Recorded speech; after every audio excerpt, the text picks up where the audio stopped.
आपको क्या लग रहा है किसकी सरकार आ रही है? पूरी पूरी जीत है जी बीजेपी की, अच्छे बहुमत से आएगी। और मेरे तो अंदाज से या मेरा कहना है कि 400 प्लस ही जाएगी। 400 पार जा रहा है। 400 पार जाएगा ही जी, क्यों नहीं जाएगा? मोदी ने क्या नहीं किया है बताओ, आप बताओ, आपको सब पता है क्या नहीं किया है बताओ। किसी को भेदभाव नहीं है, सबको सब कुछ मिल रहा है। उज्ज्वला योजना में सिलेंडर मिले, मकान मिल रहे हैं लोगों को, सब सुविधा है, सबका साथ सबका विकास के साथ काम हो रहा है उनका, किसी के साथ भेदभाव नहीं है। वोट क्यों नहीं देंगे उनके लिए? आपने बीजेपी को वोट दिया? बिल्कुल जी देंगे, और देते रहे और देते आए हैं, बिल्कुल देंगे, डंके की चोट पे देंगे भाई। और हमारे दो वाला कानून भी आ जाए और बढ़िया हो जाएगा, सबको नौकरी मिलेगी, सबको सब कुछ मिलेगा। क्यों नहीं मिलेगा? लोग कहते हैं रोजगार नहीं है, नौकरी नहीं है। नौकरी तो सील ही नहीं है, 1 के 10 हैं, किसी के कितने हैं, तो कहाँ से मिलेगी नौकरी भाई? नौकरी तो उतना ही है, जमीन हमारी उतनी है। अब मकान बनाते जाएंगे तो पैदावारी कम हो रही, तो बच्चे भी तो कम होने चाहिए ना जी। 1 के 2 ये कानून आ जाए, यूसी बाहर के लोग म्यांमार वगैरह के हैं जो हैं, बाहर निकाले जाए उनको, उस पर और इस पर काम हो जाए तो और अच्छा है, मोदी का नाम हो जाएगा और अच्छा है। मोदी जी की एक खासियत बताइए आप। मोदी की खासियत, ये सारी बातें खासियतें उनकी जो भी है।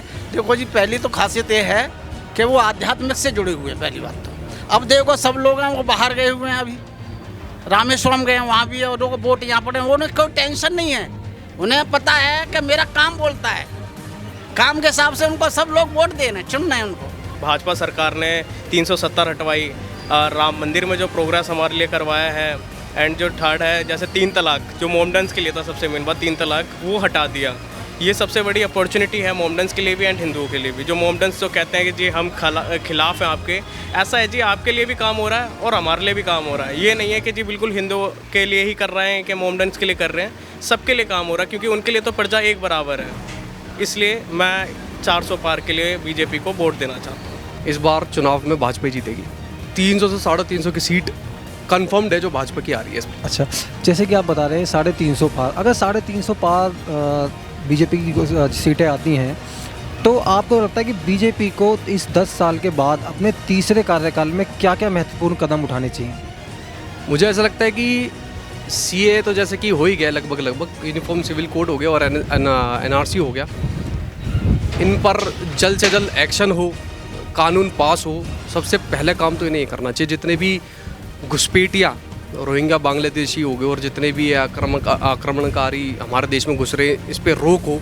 सबसे पहला काम ये करना चाहिए। दूसरा, वक्फ बोर्ड जो एक्ट बन रखा है वो समाप्त हो, और हमारी तो भाजपा के साथ शुभकामनाएं रहेगी कि जल्द से जल्द वो पीओके अपने पास लाएं। सरकार तो जी जग जाहिर है, बाकी हम न्यूट्रल आदमी हैं तो भाजपा ही आ रही है। कि जिस तरीके से रिकॉर्ड जो काम हो रहे हैं देश के अंदर, और मोदी जी की जो लोकप्रियता है वर्ल्ड वाइड, उस हिसाब से देखा जाए तो भाजपा दोबारा जो है कमबैक करने वाली है। एनडीए 400 जैसा मोदी जी कह रहे हैं, तो हम आसपास तो रीच करने का जो है, जिस तरीके से ग्राफ देखा है भाजपा का और मोदी जी का, तो हमेशा रिकॉर्ड मार्जिन से ही जीतते आए हैं और रिकॉर्ड तोड़ते आए हैं पिछले वाले।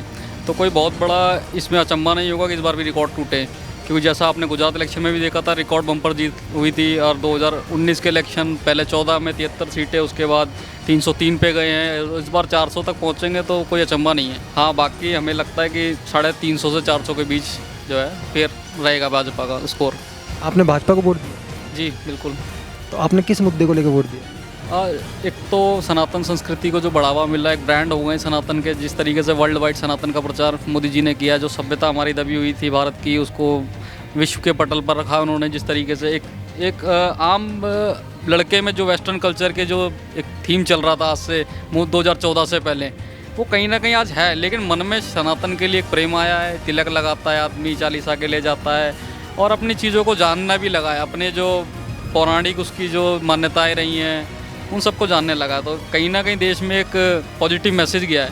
आदमी धर्म से जुड़ता तो जाहिर सी बात है कि गलत क्रियाकलापों से भी दूर रहता है। 2019 के बाद वो आए तो उन्होंने 370 हटाया। इस बार हमें जो लगता है कि जो हमारा पाक ऑक्युपाई कश्मीर है वो वापस आए।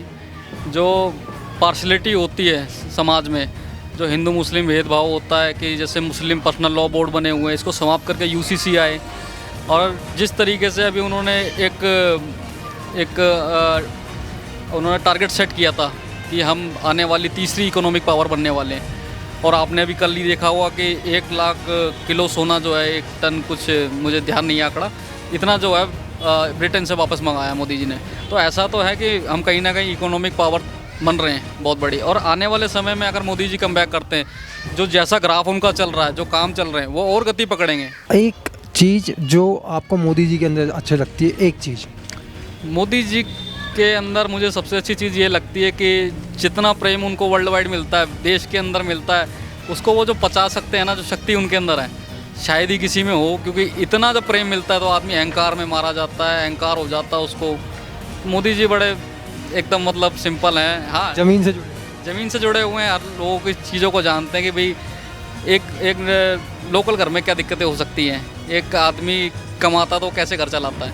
हाँ, मैं कहता हूँ कि देखो, सबको सेटिस्फाई नहीं कर सकते, वो तो एक पिता भी नहीं कर पाता, एक बेटा भी नहीं घर वालों कर पाता है। लेकिन मोदी जी से जितना बनता है, मैंने देखा कि वो 10-10, 12-12 घंटे काम कर रहे हैं। आप और हम नहीं कर सकते, हम यंग हैं काफ़ी, लेकिन हम 8-10 घंटे बाद तो हम हाथ जोड़ लेते कि भाई अब नहीं हो पाएगा।